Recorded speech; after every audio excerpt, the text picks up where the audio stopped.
December 15, 1944. The humid air of the Philippine archipelago clung to the tattered uniforms of exhausted American soldiers. In the crumbling ruins of a jungle outpost near Cabanatuan, rows of hollow-eyed prisoners stared at the rising sun through barbed wire. Their skin was burned by tropical heat, their bodies wasted by starvation, but somewhere inside them flickered a silent, immovable defiance.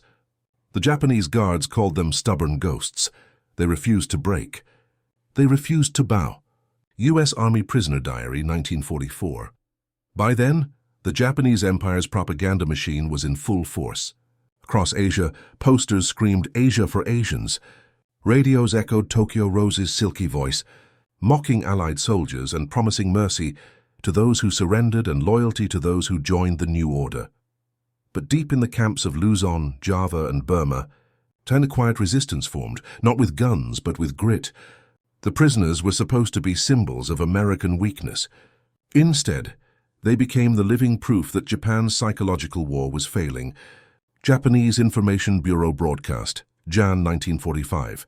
The strategy behind Japan's propaganda was simple: humiliate the captured Americans, record them denouncing their own government, and broadcast those words to demoralize troops still fighting on distant beaches.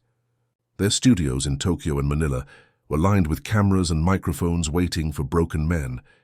The Imperial Army believed that starvation, beatings, and disease would shatter any soldier's resolve within weeks. Imperial War Ministry Psychological Ops Report, 1943. But they underestimated something deeper, a spirit that could not be beaten by pain or persuasion. These prisoners, drawn from units scattered across Bataan, Corregidor, and the Solomon Islands, had already endured months of the unthinkable. They had watched friends collapse on death marches, seen men executed for stealing a handful of rice, and yet, when the time came to record their confession, they refused. Some stayed silent. Others smiled faintly and said, "I have nothing to say." U.S. POW Oral History, 1946. Japanese interrogators were bewildered. Their cultural framework valued obedience, hierarchy, and surrender to authority. To them, defying the emperor's word was madness. But these captured Americans were shaped by a different creed, one taught not by generals, but by their very upbringing: loyalty to comrades, to the flag, and to a nation that even in captivity they still believed would come back for them. War Department Morale Analysis, 1945. Tokyo's psychological warfare units tried everything. They offered food, cigarettes, and medicine in exchange for a few lines of propaganda. Some prisoners were promised freedom if they simply read a pre-written script blaming Roosevelt for the war. None of it worked. One camp commandant wrote in frustration that the Americans would rather die than betray even a word.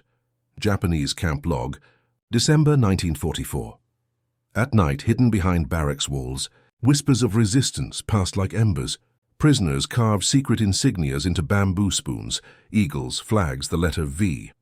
Some risked death by smuggling coded messages to guerrilla networks outside the wire. Others quietly sabotaged Japanese recordings, coughing or mumbling during confession sessions, so the tapes became unusable.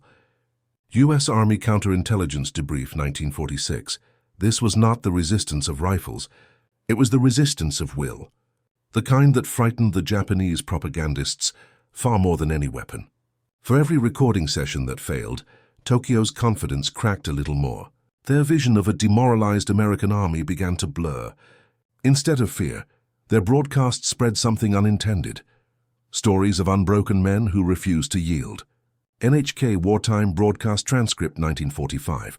To understand why these prisoners stood so firm, one must return to the chaos of early 1942. The fall of Bataan had been catastrophic. More than 75,000 American and Filipino troops were forced to surrender, marking one of the largest capitulations in U.S. military history. The survivors of that campaign, sunburned, half-starved, and delirious, began the infamous Bataan Death March, a 65-mile trail of horror where nearly 10,000 men perished under the blazing sun. U.S. Army Medical Corps Report, 1946. Those who survived the march found themselves scattered across a network of prison camps from the Philippines to Formosa. Disease, malnutrition, and executions claimed thousands more. Yet through that nightmare, the idea of America, of liberty, of comrades waiting somewhere across the ocean, became a lifeline. American Red Cross Field Report 1945. In these camps, leadership emerged not through rank, but through endurance. Chaplains risked beatings to whisper prayers at night. Doctors, armed with little more than sticks and morphine residue, saved lives by improvisation. Men memorized radio news when guards played Tokyo Rose, using her taunts to track the war's progress. "She told us where our ships were," one survivor later recalled, "so we knew which side was winning." POW Survivor Memoir, 1948. By 1944, Japan's hold on the Pacific was crumbling. Their fleets were shattered at Leyte Gulf, their airfields burning under B-29 raids. Propaganda became more desperate, more erratic. They needed victories, or symbols of American weakness, to maintain morale at home. Instead, what they found in the prison camps were defiant silhouettes of men too proud to surrender their identity. Japanese Home Ministry Morale Bulletin, 1944. Inside Camp O'Donnell, one group of Americans began crafting a secret newspaper, handwritten on scraps of cigarette paper, recording fragments of BBC News smuggled in through Filipino workers. They called it the Voice of Freedom. It circulated quietly among huts, reigniting hope. The guards never discovered it. U.S. Army Intelligence Interview, 1945. The Japanese propagandists, frustrated by silence, began filming staged scenes. They dressed prisoners in clean uniforms, handed them food and ordered them to smile for the camera. But even then, the men found ways to resist. Some blinked Morse code messages into the lens, short flashes spelling torture or help. OSS Field Report, 1945. As these false films aired in Tokyo theaters, some civilians began to question what they were seeing. The faces on screen looked thinner than victory allowed. Their eyes were too empty, too alive with something unspoken. The illusion cracked. Tokyo Police Media Bureau Memo, 1945. By the end of that year, Japan's psychological campaign against American prisoners was in ruins. Their propaganda broadcasts continued, but even loyal citizens stopped believing. What was meant to humiliate had turned into legend. The defiance of those POWs, men stripped of everything, but their honor, became a quiet echo of the resilience that would soon bring Japan's empire crashing down. Yet the true depth of their resistance was still hidden from the world. Few outside the camps knew what these men had endured, or how their silence had defied an empire built on obedience. And soon, that silence would break, not through words, but through an act of revelation that would stun the world and expose the greatest psychological failure of Japan's wartime propaganda. The secret advantage behind that defiance was not born on the battlefield. It was forged in the training grounds, classrooms, and the quiet corridors of American military psychology. While Japan relied on obedience and hierarchy, the U.S. Armed Forces built their foundation on something different: initiative, belief, and brotherhood. Every soldier, even the lowest private, was trained to think for himself, to lead if his officer fell. That doctrine, decentralized command and moral independence, became the unbreakable armor of American prisoners in Japanese hands. U.S. War Department Training Manual FM 21-5, 1941. Before the Pacific War even began, American psychologists and chaplains in the Army had studied morale, not as an abstract idea, but as a weapon. They called it the invisible line of resistance. The concept was simple: a soldier who believes in his cause can endure the unendurable. Japanese intelligence analysts had no framework for that. Their doctrine assumed that capture erased loyalty, but in the Americans, captivity only hardened it. Army Psychological Warfare Division Report, 1945. In Tokyo's propaganda studios, engineers worked late into the night, adjusting microphones, cutting and splicing reels of acetate tape. The plan was to broadcast voices of captured Americans denouncing their country and beam those messages toward Allied ships. But time after time the recordings failed. Some were ruined intentionally, coughs timed to destroy the audio. Others were useless because the confessions were delivered in monotone, filled with coded words. Radio operators, many of them young women in service of the Imperial Japanese Army, grew suspicious. "Why do they all sound proud?" Juan asked her supervisor. Imperial Communications Bureau Diary, March 1944. That question reached as high as Lieutenant Colonel Shigetsugu Tsuneoka, one of the architects of Japan's psychological warfare program. He ordered harsher interrogations and demanded real denunciations. Prisoners were beaten, starved, forced to stand for hours under the tropical sun. Yet the voices on the recordings remained defiant. Even under duress, men found ways to subvert the message. One naval officer, under threat of execution, read his confession line by line, slipping in the opening words of the Star-Spangled Banner between sentences. The censors never noticed. U.S. Navy POW Debrief, 1946. The Americans' strength lay in their unity. Each camp developed a secret code of conduct, whispered from cell to cell. They called it the line. It meant never cross it, never betray. Every prisoner knew that breaking under propaganda would doom others. If one man fell, all would suffer. So they built a silent pact, a moral fortress. POW Survivor Testimony, 1948. Meanwhile, across the Pacific, the U.S. Office of War Information, OWE, monitored captured broadcasts. Engineers in California intercepted Tokyo Rose's frequencies, ham 6800 kHz and 11,730 kHz, and analyzed the speech patterns of alleged American traitors. They quickly noticed a pattern. Most of the supposed defectors were reading unnatural scripts, their tone oddly steady. Hawaii analysts concluded that the Japanese had failed to break genuine POWs and had resorted to using actors. Office of War Information Signal Intercept Report, 1944. Technically, Japan's propaganda network was sophisticated for its time. They operated high-power shortwave transmitters built by Tokyo Shibora Electric Company, 50,000 watts, with reach as far as Australia and Hawaii. The studios used Telefunken microphones imported from Germany and recording consoles modeled on Siemens systems. Yet for all their precision, they could not reproduce conviction.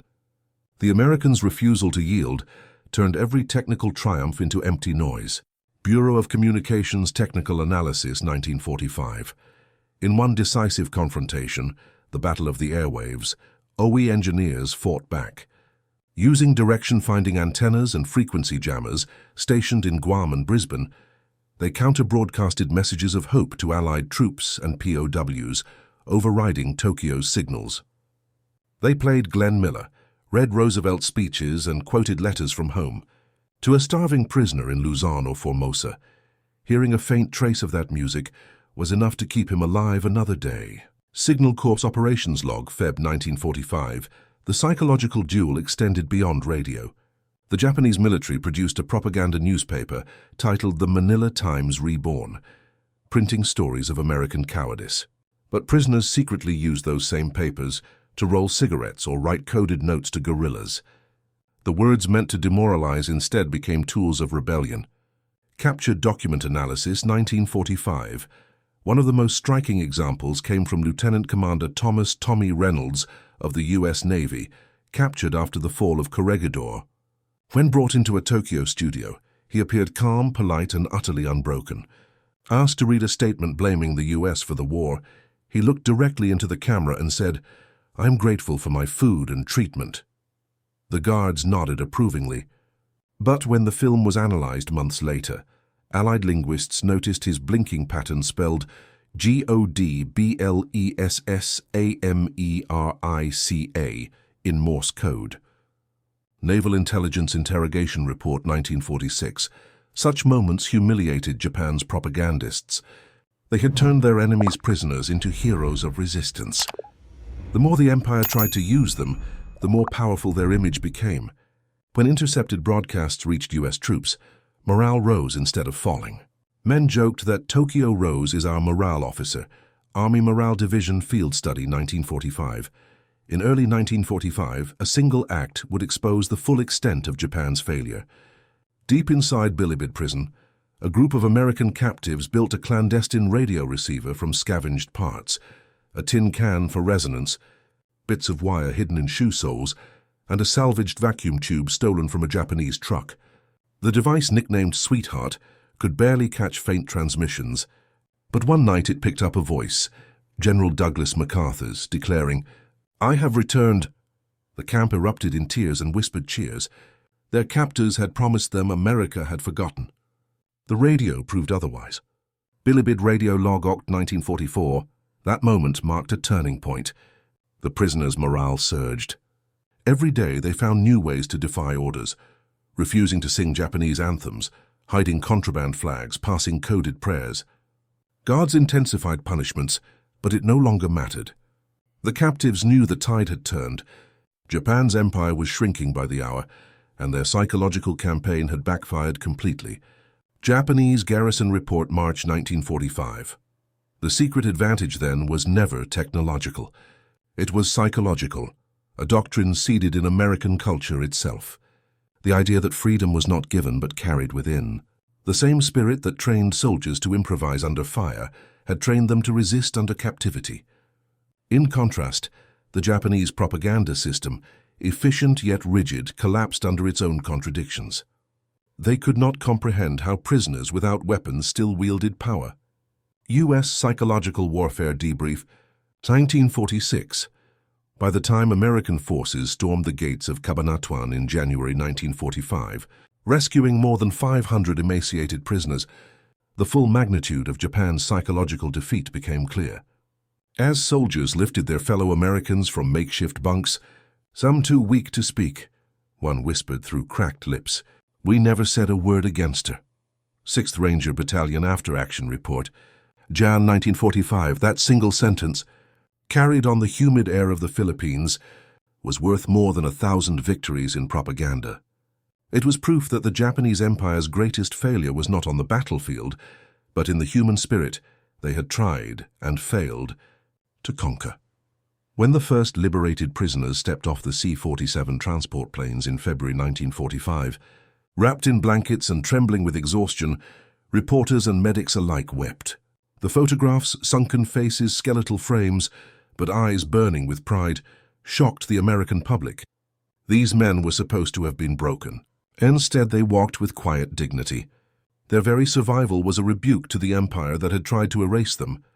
U.S. Army Signal Corps Photo Archive, Feb 1945. The strategic impact of their endurance reached far beyond the camps. American intelligence quickly realized that Japan's failure to weaponize its prisoners marked the collapse of one of its most ambitious psychological operations. For 3 years, Tokyo had invested enormous resources into propaganda broadcasts, from studios in Singapore to transmitters on Saipan, aiming to fracture Allied unity. But now intercepted communications revealed disillusionment inside Japan's own ranks. Soldiers wondered why the enemy prisoners refused to submit, and civilians, watching silent POWs on censored newsreels, began to doubt official propaganda. Japanese Home Ministry Communications Bulletin, April 1945. As Allied bombers darkened Japan's skies, the psychological war reversed direction. The same radio waves once used to demoralize Americans were now filled with the sound of their return. The voice of freedom, once a whispered camp newspaper, became a literal broadcast from U.S. aircraft circling the Pacific. Leaflets fluttered over cities that once believed in the invincibility of the rising sun, quoting the words of liberated prisoners, "We never forgot who we were." U.S. Army Air Force's Leaflet Campaign Report, 1945. The power of that defiance radiated through Allied armies. In Europe, news of Pacific POWs who had refused to denounce their country inspired resistance movements under Nazi occupation. In the Pacific, it steeled Marines facing kamikaze assaults on Iwo Jima and Okinawa. General MacArthur himself cited their courage as proof that American morale was the decisive weapon. MacArthur Personal Correspondence, April 1945. For Japan, the psychological defeat was devastating. The Imperial Army's command had believed for years that loyalty was absolute, that spirit, seishin, could overcome material disadvantage. But the prisoners' defiance exposed the flaw in that belief. Spirit was not obedience. True spirit was conviction, and that conviction the Americans possessed in abundance. Imperial Army Psychological Evaluation, 1946. After the war, when American occupation forces opened the archives of Japan's Ministry of Information, they discovered thousands of hours of unused propaganda tapes. Many were incomplete, the recordings interrupted by coughs, static or deliberate sabotage. Engineers had tried to splice them, but the final reels contained nothing usable. "They would not speak the words we wrote for them," one Japanese technician admitted. "Even under pain, they were untouchable." Tokyo War Crimes Evidence File, 1946. The psychological analysts who studied these materials coined a term for what had happened: resistance identity. It described how men deprived of freedom could still sustain meaning through belief and mutual loyalty. This discovery reshaped post-war military doctrine. The U.S. Army began developing comprehensive code of conduct training in the early Cold War. 6 articles that instructed every American service member on how to behave if captured. The first line read, "I am an American, fighting in the forces which guard my country and our way of life." Department of Defense Code of Conduct. 1955. That doctrine was born from the ashes of the Pacific prison camps. Psychologists at Walter Reed and West Point analyzed survivor testimonies to understand how they had resisted indoctrination. The answer lay not in tactics but in values: faith, camaraderie, and the unshakable idea that captivity did not mean surrender.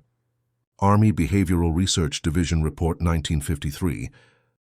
Meanwhile, the Japanese officers who had overseen the propaganda campaign faced tribunals. Some were charged for the brutal treatment of POWs, others for manipulating prisoners for political ends. During the Tokyo trials, prosecutors played fragments of propaganda broadcasts, their words hollow against the testimony of the survivors. "We were never defeated," one former prisoner declared from the witness stand. "Only hungry." International Military Tribunal for the Far East Transcript, 1947. The long-term psychological toll on survivors was immense. Many carried nightmares for decades, yet among them pride endured. Reunions held in the 1950s and 60s became acts of remembrance, not bitterness. They spoke of fallen friends, of nights spent whispering coded prayers, of the moment when they first heard MacArthur's return broadcast through their homemade radio. "For it wasn't courage," one said. "It was duty to each other and to the country that raised us." POW Veterans Association Oral History say how too their story reached classrooms, books, and eventually cinema, though few could truly capture the suffocating silence, the hunger, and the faith that had carried them through. The resistance of American POWs became not just a chapter of World War II, but a symbol of endurance in the face of absolute control. It served as a warning to future propagandists that belief cannot be manufactured and loyalty cannot be coerced. U.S. Psychological Operations Review, 1968. In strategic terms, Japan's propaganda collapse revealed a greater truth about industrial and moral warfare. Machines, guns, and ships could be replaced. Morale could not. Nations rose or fell by the strength of the human will behind their weapons. In that sense, the unyielding prisoners did more to destroy the myth of Japanese invincibility than any single battle. U.S. Strategic Bombing Survey, Morale Division, 1946. Their resistance also influenced Cold War doctrine.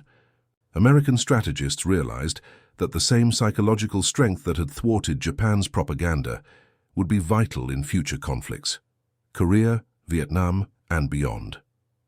Training manuals emphasized adaptability, faith, and the moral independence of the soldier.